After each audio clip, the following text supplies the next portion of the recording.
Hi everyone, welcome to the third Becoming Octopus meditation. So, retreat to your den-like space, be undisturbed, settle into a comfortable position, consciously relax your body and begin to match your breathing with the slow rhythmic sounds, breathing in and out in a viscous medium. Follow the breath in its multiple simultaneous directions, as if it's flowing in and out of 8 arms that explore and respond to 8 different directions in your environment.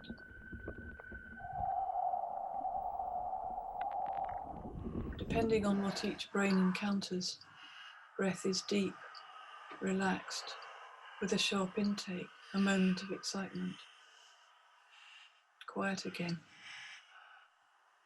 You're here, slid effortlessly into the liquid world of this now becoming familiar consciousness.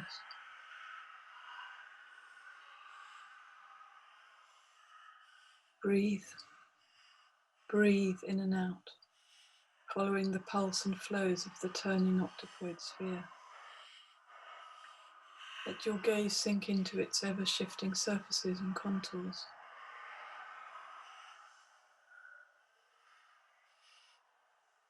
Remember how to touch with your eyes that evolved from a patch of light-sensitive crystals on the end of a tentacle around 550 million years ago. Let go of your human eyes, trained to focus front, using perspectival geometry to locate you always at the center of your awareness, busy and precise in fixing things in relation to each other, in distance, with foreground. What is in focus is what matters. And only what is visible, i.e. can be registered by a small though intense spectrum of wavelengths, matters. Let go of that focus. Let the eyes soften and the gaze widen. What's the furthest towards 360 degrees you can see, sensing the peripheries of your gaze? The rest you need to learn how to sense. Surrounded by liquid, its pressure and flow, you immerse. Light is bent by this fluid medium, refracted, warped, and its thickness clouds distance and blurs shapes. The underwater world is a blue fog unless you're close up to a vibrancy. Switch, engage.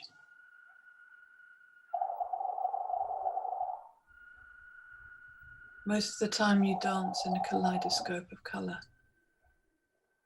You have polarized vision. Those deep, dark, bent pupils separate light into the white light colour spectrum. The prismatic seeing. Add to that the bending of frequencies through polarization. It's so rich, so alive, so detailed, multi-layered.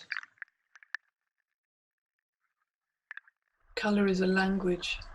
You talk with chroma chatter, in waves across your seeing skin. You reflect, project, absorb colours we can't see until you project them across your skin as screen. You have ultraviolet vision, able to track movement in high contrast, revealing the shapes that would hide, amplifying the markings of an approaching predator.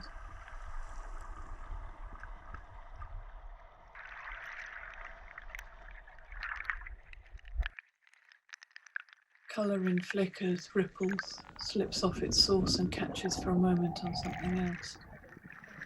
Everything shivers and ripples, fluid to your gaze. You love the flash of colour transitions across your skin as you move. It's a very sensuous feeling, communicating with the world around you in pulses of colour and texture as you move over or onto a surface. It's an intimacy. The world is in grayscale from some angles in those curved pupils, with flecks of polarization tracing outline as the light is bent both by the angle of your watching and by the way light is refracted by the water as medium. Your famous seeing skin. Light receptors in the skin register the specific waves that each color expresses as vibration and touch. There are 3 color-producing cells in this skin tuned to optical physics. The chromatophores, pigment sacs that are neurally controlled, so you can change color in a millisecond. Below the chromatophores, iridophores reflect light at different wavelengths and polarities. Color frequencies in the water we cannot see. The polarized, prismatic, refracted. Iridophores produce the sheen on your skin because the color emitted varies depending on the angle they're seen from. They're controlled by neurohormones in the seeing skin. No need to contact the central brain. Then deeper still, the leucophores scatter full spectrum light and reflect wavelengths filtered by seawater at lower depths. Polarized light creates colors from curved light, warped, shadowy, unearthly waves in which the vibration occurs in a single plane. Like waves from the sun vibrate and radiate outwards in all directions. Whether the light is transmitted, reflected, scattered or refracted, when its vibrations are aligned into one or more planes of direction, that light is polarized. You take advantage of the water's chromatic aberration effect, which blurs images while splitting white light into its component colors. You're not interested in a crisper image. You chose this color-dependent blurring effect by having elongated U or W-shaped off-axis pupils to split the light into its constituent wavelengths, much like a prism, and focusing each one on a different area on the back of their eye. Combined with the perception of polarized light, this could be the optimal strategy for discriminating between colors in both high and low light conditions. Maximum chromatic signature rather than image sharpness. You dance and flow through a rainbow of color bands, reflecting light refracted off the complex world all around you. You are constantly aware of the refraction and bending of natural light by the water, bathed in it, a continuous field in which you sense how light interplays with and reflects off other beings and things. You're in your own kaleidoscope. The colors reflected in the skin are the colors of light waves in the ocean. They are the frequencies of the bent dancing light. Humans can't register them. You touch all the frequencies as they impact with particular detail on the different underwater surfaces.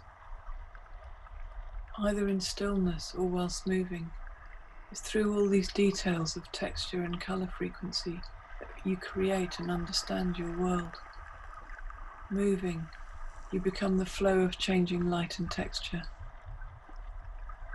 And the reflecting body does a lot of the work of responding to the different skins of this world.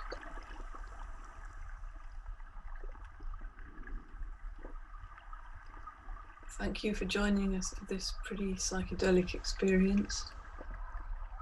I hope it continues to coat your vision and remind you that our human eyes encode a very limited version of reality.